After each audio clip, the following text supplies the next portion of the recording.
Welcome to Cardboard, the board game podcast. I'm Devon Body. And I'm Steve Davis. Beer is so bad. What do you mean beer is bad? Beer tastes bad. Well, it tastes bad. Isn't that the point?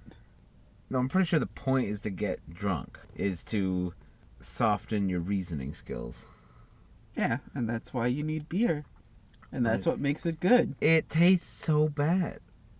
But many people enjoy the taste.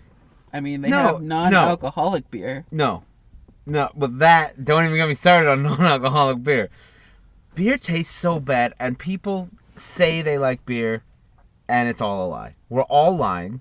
It all tastes bad. We force ourselves to like it, and we even, I think, convince ourselves that we like it, but we don't. It's all bad. I would beg to differ. There's been a couple beers that I've actually enjoyed. No, you're lying to yourself, and by extension, you're now lying to me. You don't like beer because beer is bad. It's terrible. It tastes terrible. Bad, and we even make up how all did these. I like it? We make up all these different flavors, and we say, "Oh, this one has a musky taste, and this one is whatever." No, they're just all bad. Some are just less bitter than other ones. Well, that's it. To that, I'd say maybe you should stop drinking such musky beer. Yeah, I don't even know what musky means. I was just trying to think of something, some flavor that people talk about. Hoppy. I don't know. Musk is something that you don't want in your beer. Must is something you don't want in your beer. I don't know what must is. Must look it up.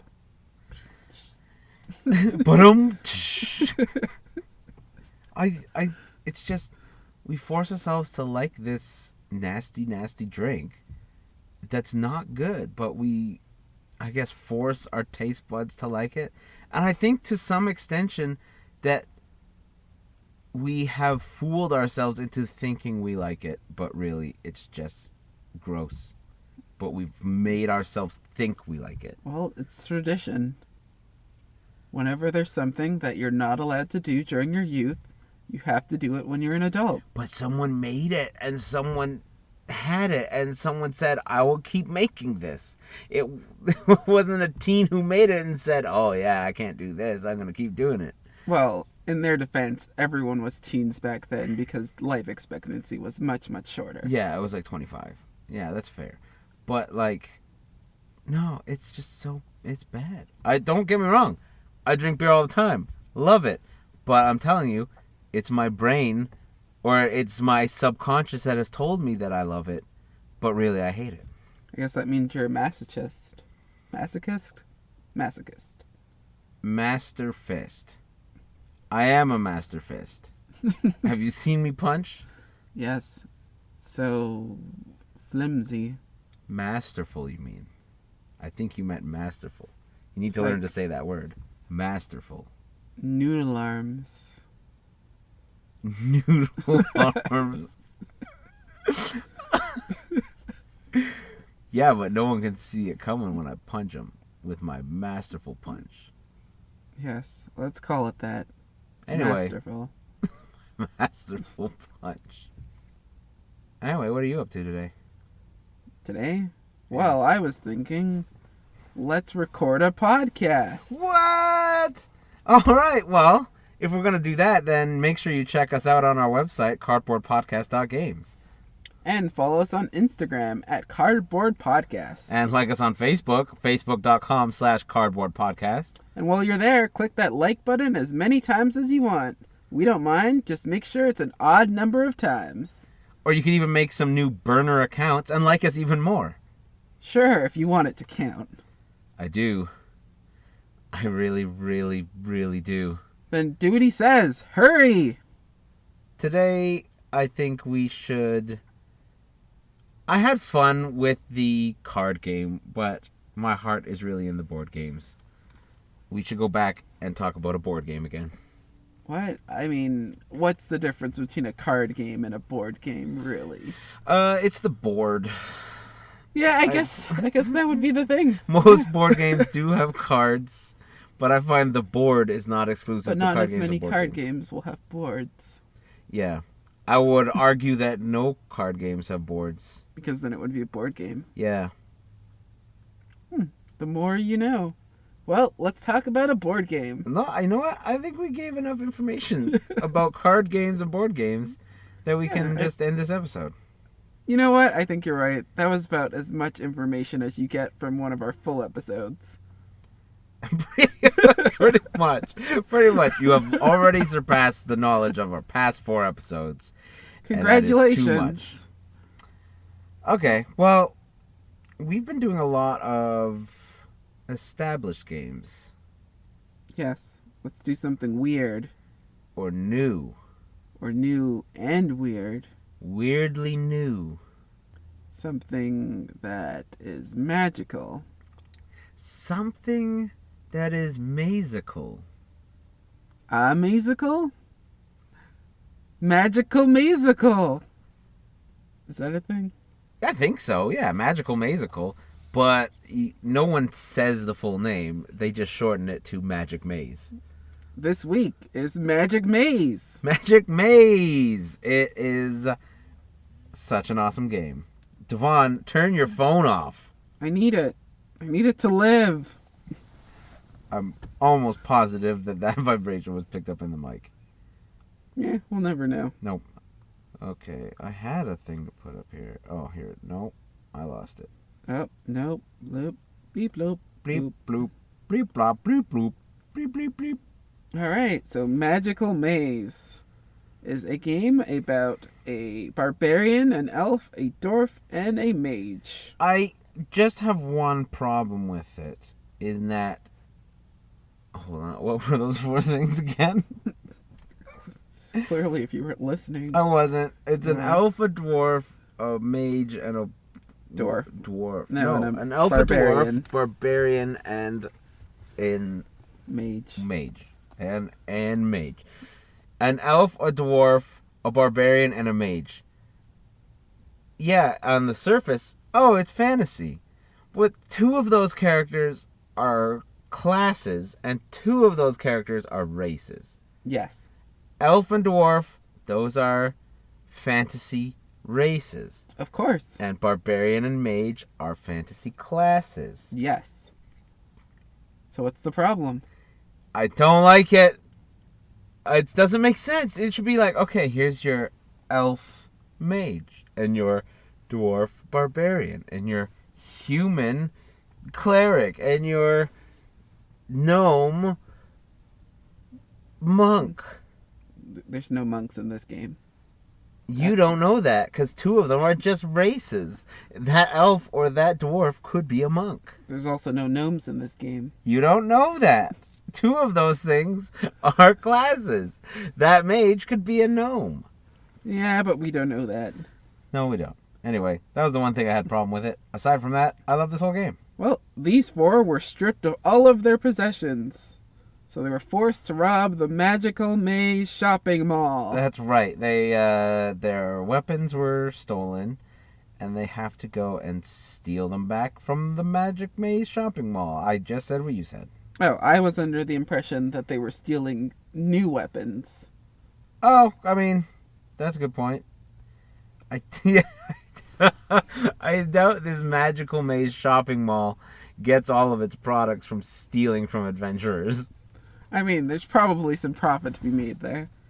I mean, I'm sure some of the shops, but it's just not a sustainable business model, I don't think. No, eventually you steal more than the money they have to pay you for their stuff. Or eventually you're just going to run out of good things to steal, and you're going to be selling these like worn out, nasty items. They won't get worn out and nasty because they're too busy stealing them. Well, they're new and fresh. No, I disagree. It's a bad business model. Not sustainable. Well, it's Poor probably quality. why the characters in this game are robbing this mall. That's probably why. Listen, guys. They added a preface to a very short board game, and we're really digging into it. We apologize. I wasn't digging. Not yet, anyways. I was digging. I came up with the problem in the first place. We could have been done this podcast if I hadn't come up with some problem with the stupid characters. Well, this is why the learning curve drops after this point. Yeah. All right.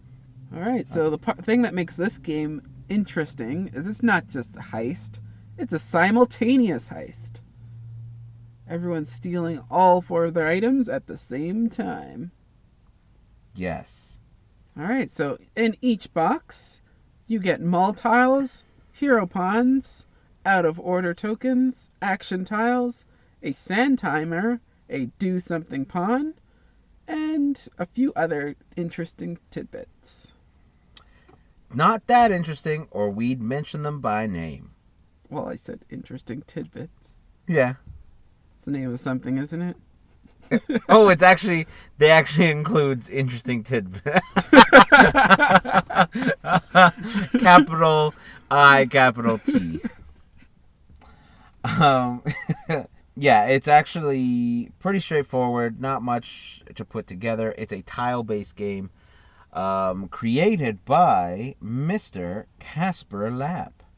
He is a Danish game designer, and this is his first game, actually, released in 2017, February 2017, by Sit Down Games. We had the opportunity to play this game at Fan Expo 2018, and honestly, I had a blast. It was one of the highlights of the entire weekend for me. It was a pretty great experience. Yeah, we had my sister come and join us. We played it through a few times before she was there, and then when she came and joined us, we played with 3 players, and honestly, it was a ton of fun. And we robbed that mall. Robbed it good. And then we robbed Fan Expo, and we're not allowed back. I'm allowed back. I robbed Fan Expo, and I am not allowed back. And despite being released last year, they're already on their 11th edition. Wow, really? Yeah. Wow, that's nuts. Or that's bad because they released a bad game to start. They kept coming up with really good ideas. That's said, typically Let's put it what into the new game. new editions come out with. Or honestly, you can do so much playtesting and then you release it to the public, and they're going to find little, little glitches, They little will break that game. loopholes. Yeah, the game will be broken when you release it to the public, and that's typically where additions get added. Where you get a new edition. New edition is basically, like in video game terms, a patch. They're just fixing little loopholes, little things to make the game smoother. Not necessarily that they missed something, but just something to make the game run a bit smoother and cleaner. Yep. Yeah. So wow, but that is actually crazy. That's a year and a half. By next year, they will be at 22. By February of 2020, they will be at 22, according to the pattern so far. Sure. Maybe. I don't know. There's a spider on my mirror. Which one's the mirror? There.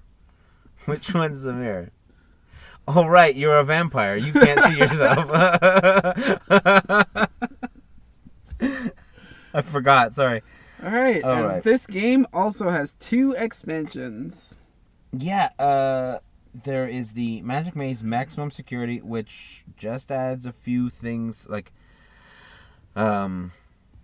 mall security and ducts to go through, walls that you can break down and go through, spells for the mage to cast, things like that. And then the Magic Maze Hidden Roles, which sounds super interesting to me. Yeah, that turns this game from cooperative to semi-cooperative. That semi almost makes it sound less interesting, but it's actually much, much more interesting. Yeah, so in the semi-cooperative mode, one of the players is tasked with a goal that may not be towards the liking of the other players. Yeah, exactly. And we'll talk about that a bit more in a little bit. Yep. So there's one other version of this game, which is Magic Maze Kids, which features anthropomorphic animals saving the king. Oh, that's cool. So it's geared more towards a younger group and is a less complicated board. That's cool. I like that. That's a good idea. What I really like is that when it was released in 2017, it was nominated for the Spiel des Jahres Award, which is German for Game of the Year award, but it is honestly the elite award you want to get when you make a board game. It didn't win out. I forget which game won it. There was Kingdom Dice. King Domino was one of the ones that was nominated next to it, and then another game, and I forget the name of that one. Welcome It's real to my interesting recollection segment of our podcast. But honestly, just to be nominated in that, like, there are hundreds of games put out every year. Yeah, and not only everyone three is made going to it. get on that list. Yeah, not everyone's going to get on that list at all. In fact, only three games were nominated for the Game of the Year award, and this is one of them. So just to be nominated is enough to tell you that this game is at a level that you really want to play. Especially since it's not overly complicated. So many of the games coming out nowadays are just overly complicated. This one has such a simple premise, and it's straightforward, very easy to learn. Yep, just rob them all. Yeah. And it's also received the Seal of Excellence from Dice Tower. Yeah, the Dice Tower Seal of Excellence, which I'm going to pretend right now I know exactly what that is. Such a prestigious award. I can't believe they won it. They deserve it 100%. And well, it's more of a seal. Yeah, but it's an award seal. Seals are like stamps. Like, bam, we approve of this. But you only get it if you win the award. Right. Maybe. We'll find that out. Listen, we're talking like we know it, so we gotta pretend we know it. Anyway, know it. No, you don't. That's you why just I'm have a correcting picture you. of it. You found it, but you don't know what it is. Then why am I correcting you if I don't know what it is? Listen, we have a podcast. We are now the authority on all board games. We're the only board game podcast out there. Right, that is what I signed up for. No, we're not even the only board game podcast called Cardboard. Like, we're What? Yes, we are. Oh, yes, we are. Yeah, don't go looking for anyone else. No, even though you have to pass a few to find us on various streaming services. Look past everyone else for us. Yeah, like you already have done. You hear they have a thing called Google Podcast now. What? Yeah, so there's a thing called they Google already Podcast. have Google Play. It's probably gonna go soon because they have YouTube Music. Oh. And I think they're going to switch over. Why would Google have two streaming services for music? Because they already have multiple streaming services for music? But no, this is their second one. But listen to this. If you have, like I do, a subscription to Google Play Music, now that they've introduced YouTube Music, your subscription works on that as well. So to me, that's all, like, why would they give out a free subscription to something?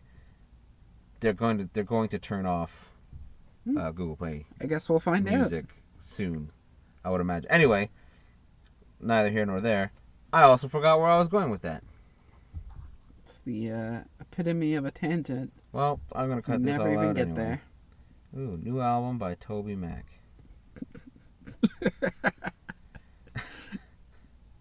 All right, where are we now? I don't know what we were talking about. Well, we talked about that thing.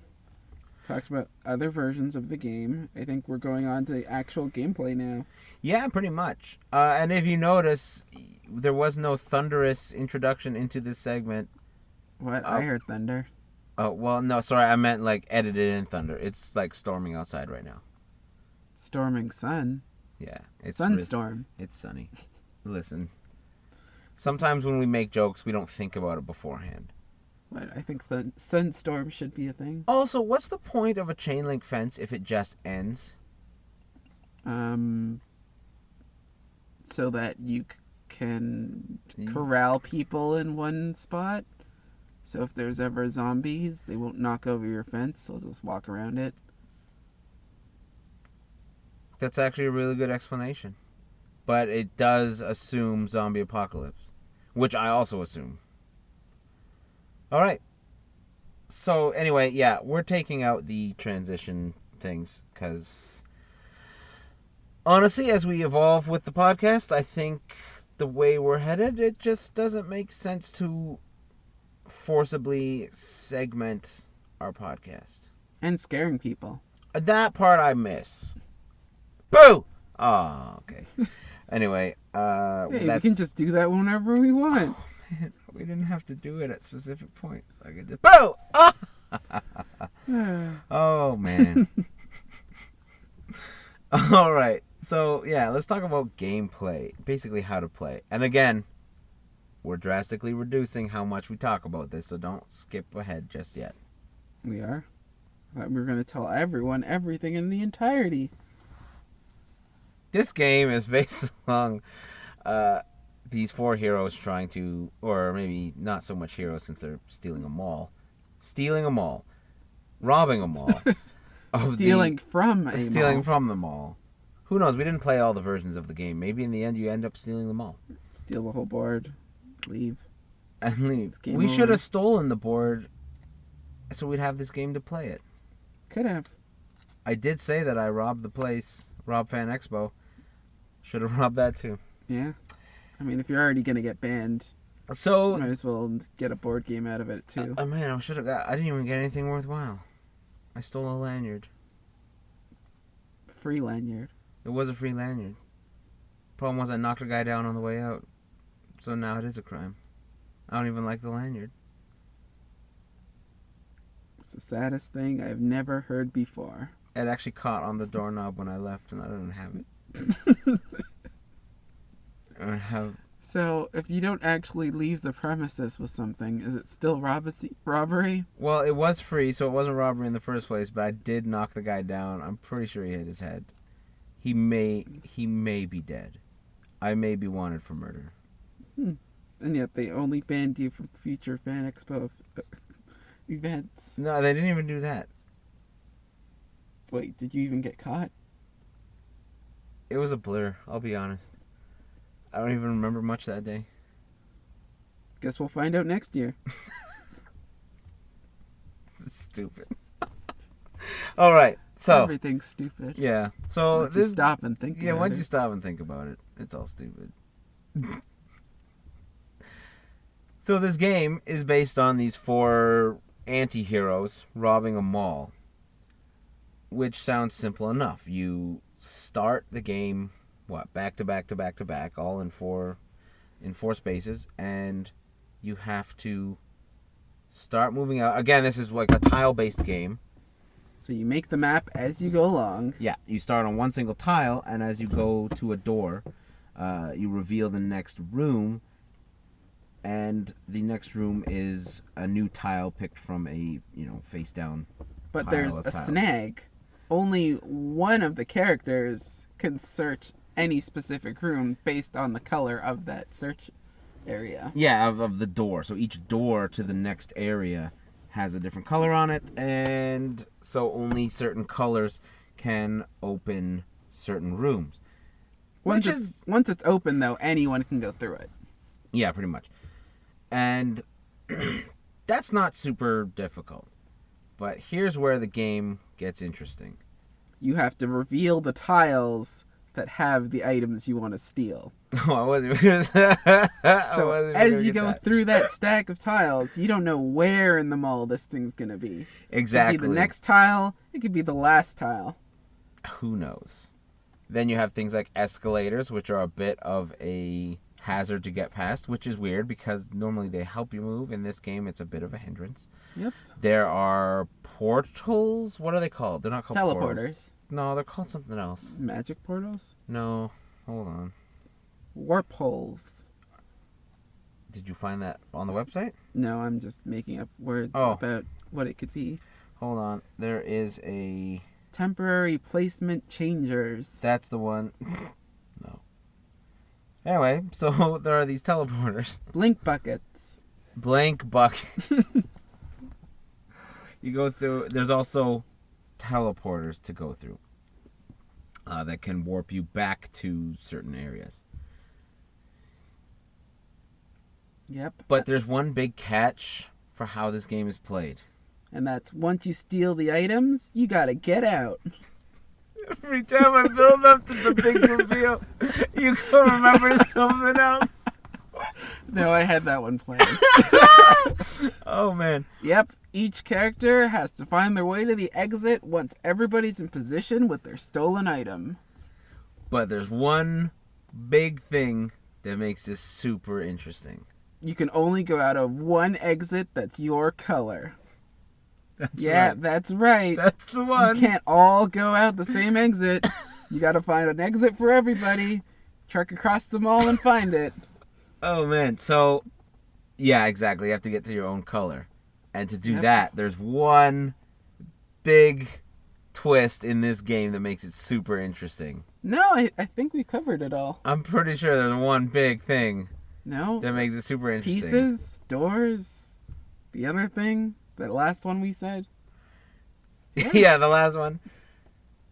You don't control one character. You don't control two characters. You control all the characters. What? Each player controls every character on the board. That sounds like it would get confusing. This game is 1 to 8 players, or maybe 2 to 8, I don't remember.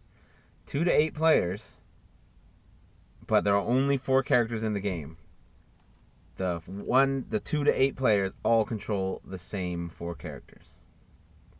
And how that's done is where this game gets really unique. Yeah, it's not just that everyone's fighting over which character control at which time. So each player is given a tile with specific actions they can take. Yeah. There are 4 movements you can do: north, south, east, and west. And then there's also some special actions that you can take. Like move up an escalator, move down an escalator. Use one of the teleporters. That's the same action. Up and down are very different. But it's only one. It's just use escalator. That's a very, semantic. Very different. Yeah, it's a semantic. Another one is using the teleporters. And another one is placing down new tiles in the mall. No, that's done by anybody. No, it's done by a specific person. No, it's done by just anyone who searches a room, which is done by a color. Right, so searching the room is the action. No, anyone can. No, that was one of the things. Oh no, you're right. That is. Yeah, right. we couldn't. Sorry, to the next you're room right. without- Yeah, I could move the character. So, for instance, if I had like moving north and east, and I moved a character onto a door that they could open, I can't just open that door. Devon, who has the open door action, can make the door open. Yep. All I can do is get the character there, and again, I can only get the character there if he needs to go north and east. Devon has south and west. Which requires a little bit of coordination amongst the players. Exactly. And I would imagine, I really want to play an 8-player game where you have one action and it's either north, south, east, or west, or one of the 4 actions you mentioned: revealing a tile, going through the teleporter, using the escalator. And the other 4. No, there's one more. And the other 5? No, there's one more. The other 6 things you can do. One thing. You can north, south, east, west, open a door, teleporter, escalator, and search. search. Well, place down the new mall tile. That's the open the door. Then I think we've had them all. So there's only 7 actions. Yes. Maybe. Yeah, there's only 7 actions, but it has 8 players. So Teleport. teleport, Doors. doors, which is tiles. Escalator. And Another special one. Is there? I don't remember that. I don't think there was another one. We're not sounding like experts here. No, I I am don't an think there is expert, another one. I swear. What can you imagine in an 8-player game where everyone can only do one thing? You have to move a character from one side of the mall to another, but you can only move it in one direction. And if there's a straightaway, no problem. One person can move it all the way down there. But if they have to go around a corner, that could be 2, 3, 4 people. Well, it doesn't seem that hard. I mean, just tell them, hey, you, move it over there. Yeah, I suppose. Except there's one twist in this game that I fooled you into thinking that the only getting 1 or 2 actions is the twist. But that's not it. Nope, not even close. With this type of game, I would imagine that communication is the cornerstone. Yeah, if you can only do one thing and everyone else has to take care of everything else, it would be great to say, hey, how about you move the piece now? Yeah, exactly. You got 4 pieces to track, and you only have in a 2-player game, we had 3 to 4 things we could do. In a 3-player game, you had 2 or 3 things you could do. And the more people you get into the game, the less things you can do. So I would imagine, well, not even I would imagine, in playing this game, communication is key. Except that there's one thing in this game you can't do. And that's communicate. In pretty much any way, shape, or form. You can't talk. You can't gesture. You can't wiggle your fingers. No gesticulating whatsoever. You can't twitch your nose. If you can twitch your nose, that's not bad because that's hard to do. But really, there's one thing you can do. You can stare intently. I'm almost positive that's the exact wording they use. Stare intently. Yep. Or intensely or something like that. And because this game's not completely evil, they also give you a do something token. When Devon was listing the items from the box, there was something called the do something pawn. Or do something token. Token, pawn. Well, I guess they're very different. It's a pawn. Yeah, it's a pawn. It is actually shaped like a chess pawn, I think. Yep. No. Or a sorry token. Nah, I thought it was more globular. It is shaped like a chess pawn, but like if it was sanded down. Sure. Yeah. Let's go with that. The do something token is something that you can utilize to communicate, which is the only way you can communicate. It is to pick up the token and place it in front of a person, a player, that you want to do something. Now, you can put it down gently, you can put it down forcefully, you can make it a loud noise so that they are sure to notice it. But that's it. All you can do is put it in front of them. You can't use the token to gesture to something. Nope. All you can do is put it in front of them. You can stare at them. You cannot use your eyes in any way to try to force them to look where you want them to look. All you can do is put that in front of them. And it's such an interesting aspect to me in this game. A game that is clearly based on communication, and they take that away.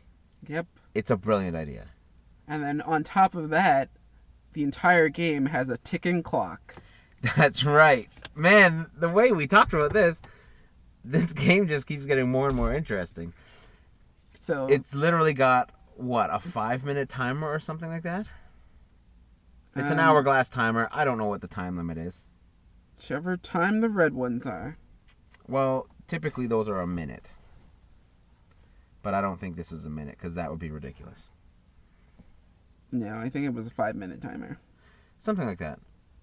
And what that means is, if that timer reaches 0, you are caught, and the game is over. You lose.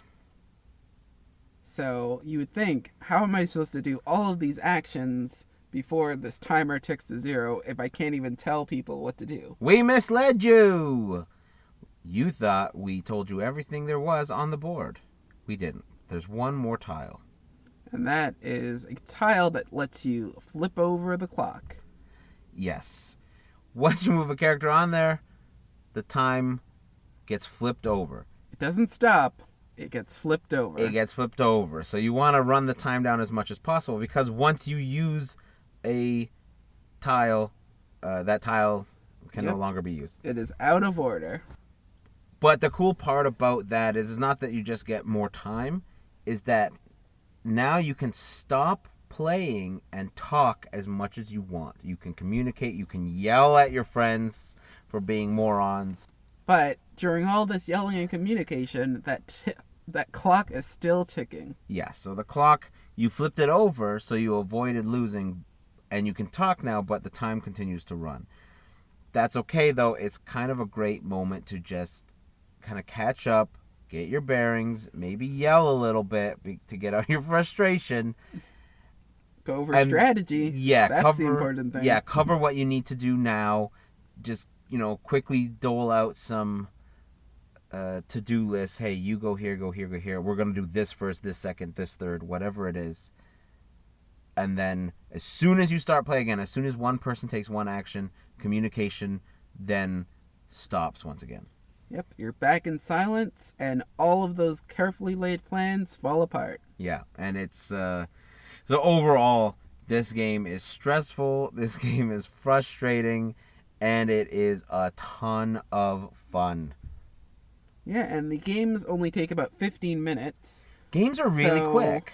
you can probably get a few of these in before everyone's fed up. And it comes with a bunch of different levels to the game. So each time you go up a level, it adds something a little bit more. Like the first scenario you go through, there's just one exit, and Yep. everyone just gets to the exit. But once you get to the second scenario, now there's 4 exits, one of each different color: purple, green, yellow, red, or whatever the colors are. And you have to get to your corresponding. You have to get each pawn to its corresponding exit. This game can definitely cause some trouble if someone's not paying attention to where they need to be looking, or they have a different mindset as what you should do next. Honestly, we talk about the do something token. I put the onus of understanding or onus of action on the person receiving the token. You receive a token that is literally the only communication you can have. So when someone puts that in front of you, they can't clarify, they can't go into detail. It's up to the person that got it to say to themselves, let me look at the board and figure out what it is they need me to do. That's correct. But when you are the one receiving it, it is very easy to say, oh, that's the thing I need to do. And you do it.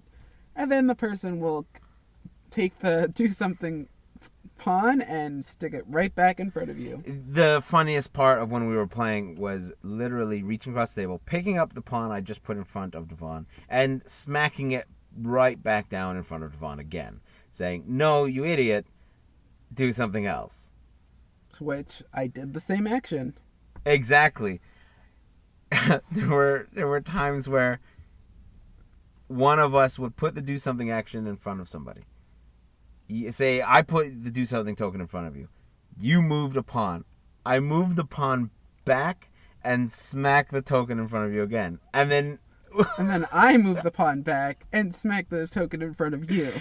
so when you get a couple maybe stubborn people in the same game, it could actually just go back and forth in circles. And then the timer ticked out. Exactly. So I think in one of those scenarios we had it twice where I and you both lost the game for us because we didn't realize the time was about out. Yeah. And then the timer ran out, and the other person was trying to communicate to go on to the token that would give us more time, and we just Failed to didn't see it. receive that communication. Yeah, failed to perceive it, failed to receive it, failed to understand. And that's why I say I put it on the person who's receiving it. And when you get into those back and forths too, it takes one person to have to say, okay, okay, Devon is trying to tell me something. I got to stop trying to force it back on him because clearly he needs me to do something. The only time you wouldn't stop and say, okay, what else do I need to look at, is when you're trying to get them to reset the time. Anyway, that's a great, great, great premise to me. Yeah. This game definitely deserves that award. I wonder just how great the other game that actually won is. I really want to play the other games because to me this game is a game of the year quality. Yeah. Honestly, I think a good strategy here is to really utilize that time you have when you reset the clock to cover off what you need to do. Yeah, in a game where your communication is restricted, the one time you're actually allowed to communicate should be used wisely. Don't immediately take an action as soon as that thing is flipped. Yeah, exactly. Don't just, yell at somebody for miscommunication and then jump back into an action because you just wasted the time. And then you got to wait for that timer to go back down to recommunicate again. Yep, and also don't flip those timers too early. Yeah, because at that point you're just setting it.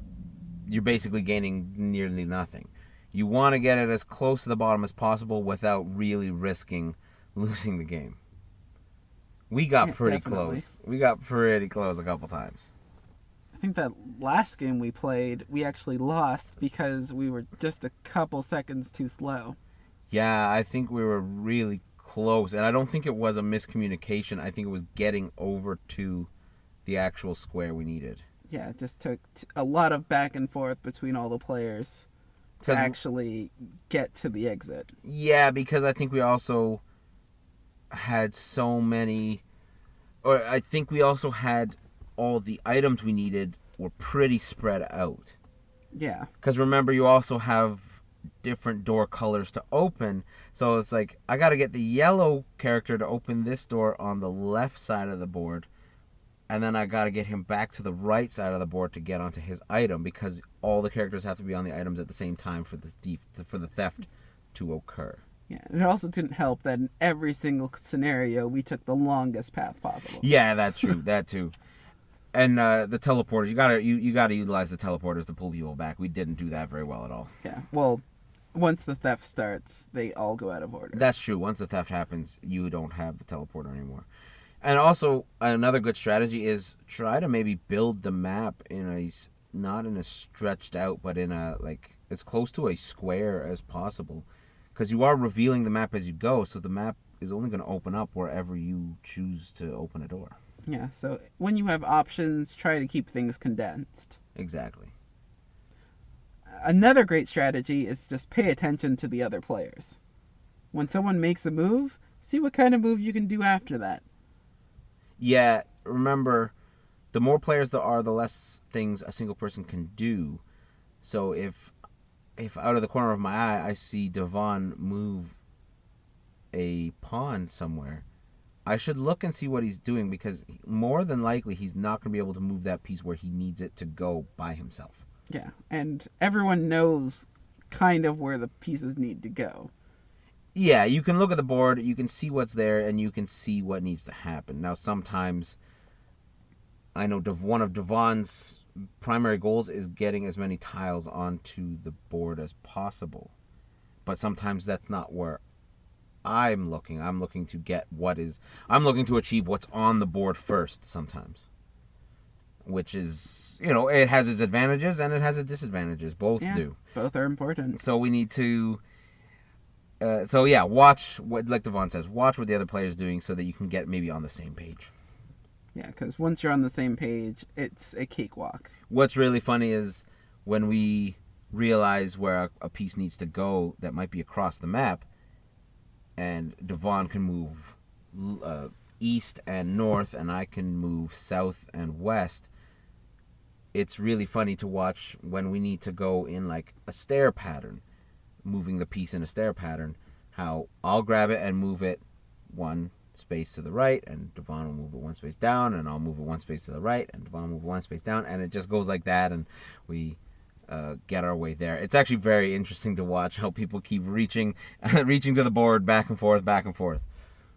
Yeah. Also, you don't have to pull your arm all the way back in a situation like that. Yeah, just leave your arm right. Just move it and pull back an inch, and then go back and move it. Yeah. Save yourself a couple of seconds. Though then again, if you want to kill two birds with one stone, it's arm day. Yeah, get that workout while you get that game out. Get one of those ankle weights and put it on your wrists. That'll help a lot. I think they have wrist weights specifically for wrists. Yeah, but ankle weights are heavier. I think there's an upper limit to what's healthy. You have to push that limit. Always push the limits of healthy, Devon. That's how I got my manly physique. That's how you end up amputated, because you broke all your ligaments. I don't think you can break a ligament. Tear? Yeah. Remove. Well, that sounds more surgical and intended. Yeah, how was your weekend? Oh, rough. I went rock climbing and removed all my ligaments.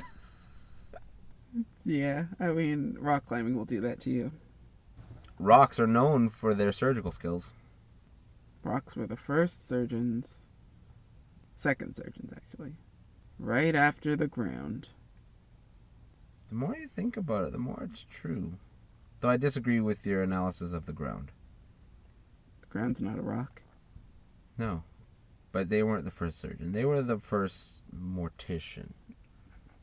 Is that a type of surgeon? I mean, sort of. In human history, murders happened pretty quickly after humans started. So, yeah, you're probably right. Yep. It's debatable, but really, we're not here to debate about the origin of surgery, whether it was rocks or ground. Nope. Even though you're wrong. We're here to talk about mazes Yep. and magics. And some alternative gameplay. Whoa! Segway-amundo.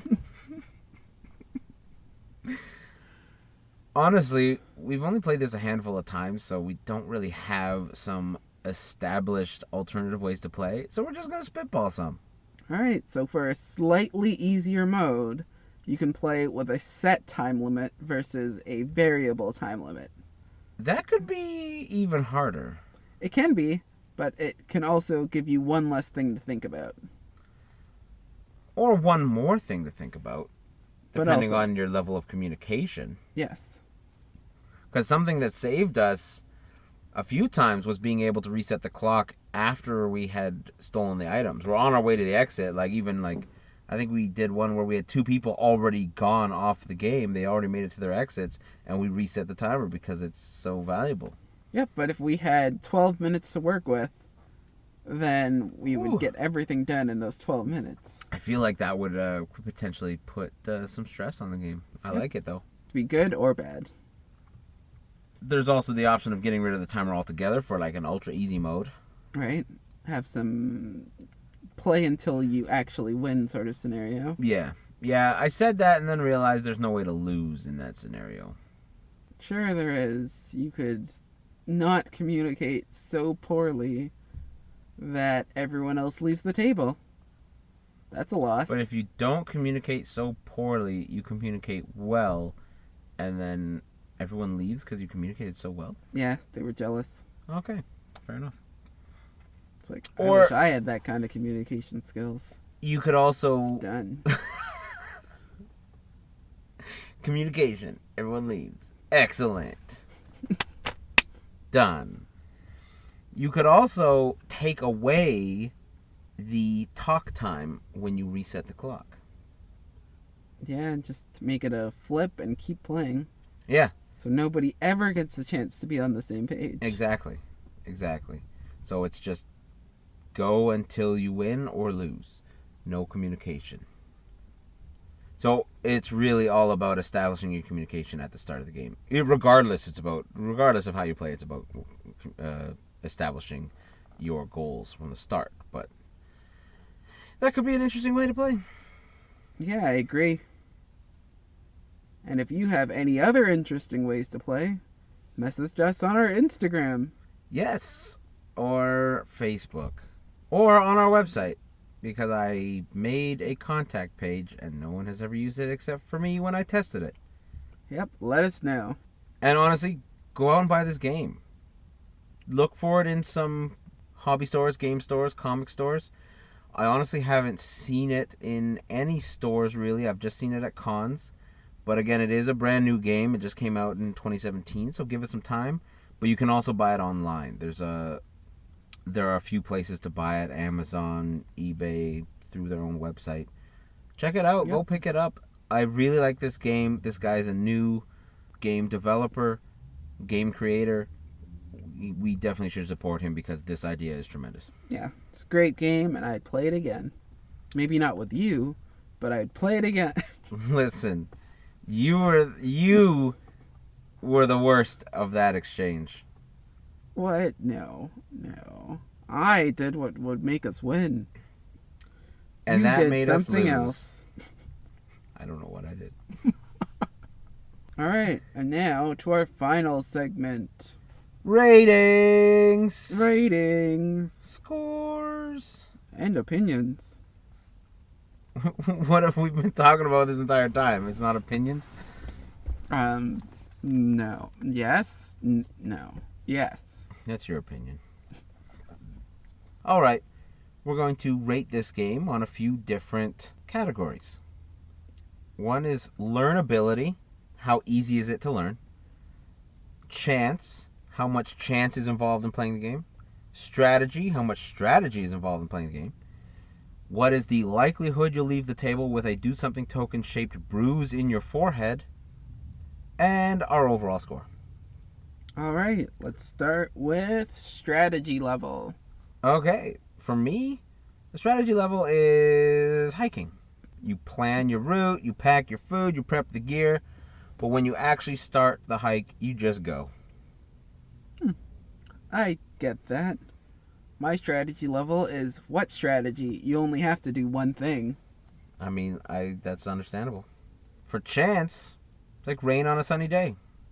Not much chance of that. It happens, but not much chance. And for me, I say when everyone has to do one thing, things get really complicated. Yeah, okay, fair. Learnability, running shoes. Once you tie the laces, you don't even know they're there. And for me, I say, hey, you're only doing one thing. You learn the one thing, and you're good to go. That's pretty much it. You learn one thing. It's kind of like Flux, but easier. What's Flex? We haven't talked about Flux. Okay, well, what is your likelihood you'll leave the table with a do something token shaped bruise on your forehead? I think you're gonna leave the table without ever having to talk to anyone again. From now on, all your communication will be nonverbal staring.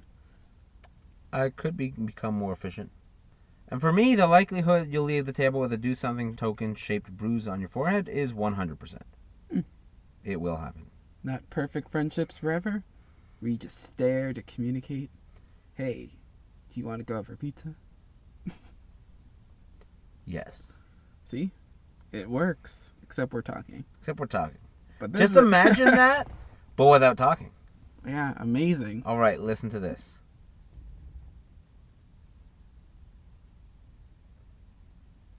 I understand everything. That was amazing. I'm glad you guys were all here to listen to this incredible, groundbreaking moment. Yep. Communicated so much with so little. So much. Can't wait for that pizza.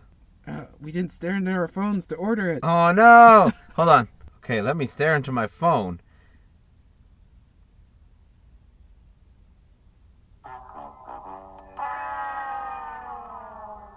Think you messed it up. I don't think that worked. But wait. If my phone made the fail sound, it must know that I tried to communicate. I'll give you that. Well, I guess we have to figure out what this means. Yep. And Poison delivery. So, what's your overall score? So maybe I did two things, but it felt like one. Is that your score or That's your? my score. Okay. And my score is L9. L9. That's my score. All right. L9. So I had to do two things maybe, and he did L9, whatever that is. L9. All right. This is being Magic Maze on Cardboard, the board game podcast. But wait, do we want to try a tangent? What do you mean? Do we want to try tangent? Remember last time we ended with the... You mean like at the end of the Finger trap? episode, instead of like ending the episode, we just talk about ending the episode? 'Cause No, I mean, that's... that sounds pretty cool. We normally do that all the time, but last episode we, went on to that thing about the Chinese finger trap and Joe Biden and killing an army. Joe Biden. Joe B. Biden. Well, I Yeah. don't want to do the same one again. Well, of course we're not going to do the same one. We're going to do a different one. Okay, well, what one are we going to do? We're going to do the different one where we talk about doing the different one from the last episode when we did a different one, because we don't want to sign off in the same way that we signed off when we signed off. So what you're saying is I should bring back Joe B. Biden. No. I'm confused. I understand now. Good silent communication. I understand completely. Well, I think this has been a good podcast. Yeah, I think that was an interesting way to end it. Yeah. I said the name of the podcast. You're like, wait, we have to do something. I'm like, wait, but we are doing something. And, yeah. Wait, we're still doing the thing, aren't we? Wait, when does it end? Oh no, what have we created? Okay, well, okay. We can do this. Maybe. All we have to do is have an ending, and then it won't be a tangent to the Maybe ending. if we clap our hands. Clapping never helped anyone. Doesn't it help like Peter Pan or something? No. It never helped anyone. It helped Peter Pan in the stage production of Peter Pan. Right. I Right. never saw the stage production of Peter Pan. I saw a video of the stage production of Peter Pan. I'm pretty sure. I might like be being in the misremembering. audience. Yeah, pretty much. What, you just clapped to make him fly? I thought he was dead and you clapped and he came back to life. Or maybe that was Wait, Shadow. they killed Peter Pan in the stage production of Peter Pan? If you think about Peter Pan as an actual piece of media, you realize that it's very dark. It's pirates trying to kill children. I mean, it's pirates trying to kill children who kidnapped other children.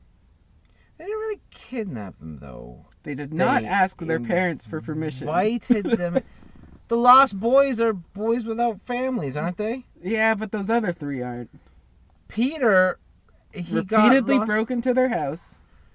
Yeah, but he got lost originally, so he was not kidnapped. And I don't think any of the Lost Boys were kidnapped. They were just strongly encouraged to join the young boy to a strange fairyland. Which doesn't sound suspicious at all. Not at all. Well, if you're in like a 1940s English manor as a child, I mean, maybe. then you got it pretty good if you're in a manor and not on the streets. I mean, that's true. That's true. People in manors threw their poop out windows. Yep. And the kids in the street got poop thrown on them outside of windows. What a hard, hard life. I'd go with Peter Pan if that was my life. Yeah, be on the street end of a chamber pot or fly off to a magical fairyland. I also, knowing what I know now, I wouldn't want to live in a house where I had to use a chamber pot. I don't know if you had to use a chamber pot. Well, it was strongly encouraged so you didn't poop on the floor. No, I mean, you could just go outside and poop there. But pooping outside is where the homeless people are. It was a different time.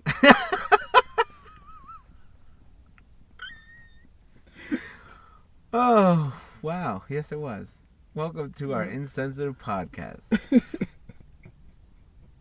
I was taking on the role of an early 20th century English rich person. They don't want to go outside with homeless people. I find homeless people endearing. That was too much. Yes, Okay, we'll cut that out. it's all too much. I find all people endearing. I mean, you probably shouldn't find all people enduring. I find the exact correct amount of people enduring. And what number is that? The exact amount Of? people. What number is that? It's a real number that 12. exists. I mean, it's probably not 12, but 11. it could be. It could be. And there's been subtle clues throughout this podcast to find this number. Listen closely. You may need a few playthroughs. You may want to try it in reverse. Try it at various speeds. Yeah, The but answer's we there. assure you it's in there. How many people should you tolerate? Thanks for listening. Bye!